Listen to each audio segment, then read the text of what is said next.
on, comedian Vincent Mwasia was also on the headlines. Comedian Vincent Mwasia, better known as Chipukizi, is the talk of town after he finally got to meet his comedy idol, Kevin Hart. The former Kiss FM radio presenter has been on a tour in the United States since the beginning of this month, alongside fellow comedians Eric Omondi and the likes of Joro. Chipukizi touched down in New York on June 3rd and has since been in New Jersey, Washington, Texas, and Hollywood, California, where his dream came true. Before meeting Kevin Hart, Chipukizi performed at an open mic in Dallas, where his comedy idol has previously performed. Kevin Hart has had recently released his first book called I Can't Make This Up, which mainly talks about his life and the things that he has gone through over the years. Now, looking at our local comedians, it looks like now we're going international. Remember, not too long ago, we also had Eric Omondi perform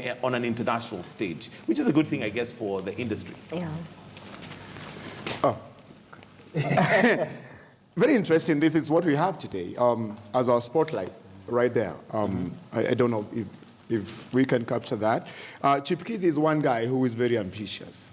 And this guy quit radio not so long ago, and everybody thought you are risking He's making a bad mistake. I mean, you have, a promising career in radio. You have surrounded by people, of course, take care of you while you're doing this. And Chipukizi said, well, I want to pursue my comedy life, and there he went. And I remember the first few weeks actually went to the States and did those nude, semi-nude shoots with Eric. And I know they'll even try to arrange for a TV show of sorts for themselves, which I know they're still doing. But this level of ambitiousness that you go with everybody, Eric and all those guys, and there were even guys from Tanzania who went with them because this was a big event. And then you start to steal the moments because you know what you want in life. I'll give it up to Chipukizi from there. And if you just read our story, our exclusive with him, he just explains how he managed to hook up with this guy. And a lady comes to him and says, I heard you talking about Kevin Hart. Would you like to meet him? He says, why not? And then he flies from one state to another and goes all the way to Hollywood to look for this guy.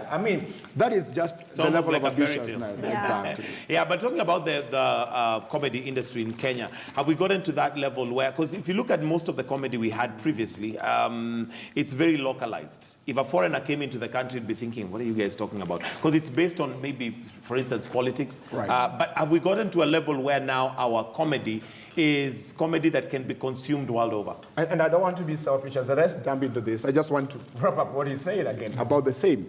He says, when you're here locally and you try to crack some jokes, people don't get it at all. As much as they're intelligent and they're beautiful for them. And we asked him, what kind of jokes did you crack there that people got to accept you? And he says, I went there and I presented Kenya, Africa, as it would be, and I started talking about the lions crossing the road and going for disco and all that. And everybody was looking at him like, oh, young boy, what are you talking about? And that's a crack.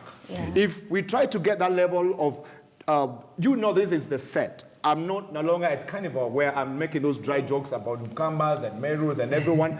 This is now international, and you just up your game. I'm so sure we can be accepted. Sheila Kim, your thoughts on where we are in the comedy industry? I also think there is a growth in the African industry in general, or in music, in comedy also. So as the people out there start accepting Africa, it's very right that our comedians are also now taking Africa and Kenya to them, because when there is a need, there should be someone supplying it. So I like that Kina Chipukizi are going out there and actually presenting detail about Africa, which I think is good. It's putting us in a very good place as a nation also. Smita? Yeah, just yesterday I was watching on another station, some comedy show. Some raw comedy show, and you get to realize, it was in Eldoret, that people, the things they sometimes laugh about, when these comedians try to one-up, just like Steve was saying, when they try to one-up their jokes, there's a bit more of silence compared to some very sort of like straightforward, canned humor. Yeah. But Mike, a comedian, is only as good, of course, as their talent. We've had one huge breakthrough in Africa through Trevor Noah. Yeah. So, we can't really say that our comedy is now going international or continental, or it's not.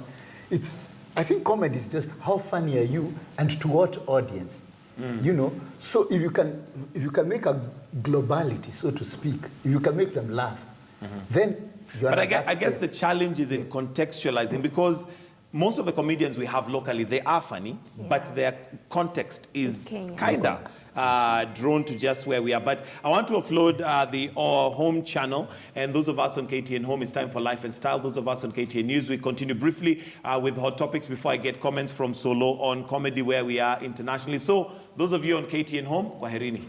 Enjoy your weekend. Solo. Yes. Well, pursuit of a dream, I think that's one thing, and that's an achievement which might actually drive you further. If he says this was his role model and then you get to meet him in person.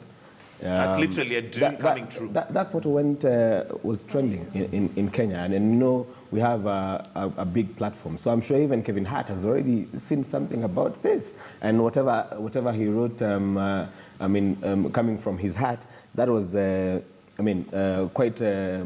quite impressive. Now, turning that dream into chasing it, that's another thing. That's a challenge. Yeah. And as you were saying, I was watching one of the legends, Richard Pryor, one of the legendary comedians back in the day. And when Stevens was saying that, you know, Chipukizi went and talked about, you know, Africa being a jungle and these lions crossing the roads and stuff like that. And he actually holds a funny show there. That was the same thing that Richard Pryor did in a stand-up sometime in 1991. And he was killing the audience. So I think we learn every day, and art, just as comedy, is dynamic. It is one language. So I give it up to them and everything that they're doing. And I can I can't even wait for Chipukizi to come back, and let's see what he's learned. Possibly what he has learned from that. And of course, we wish them all the best. I mean, it is definitely a good thing that is happening now.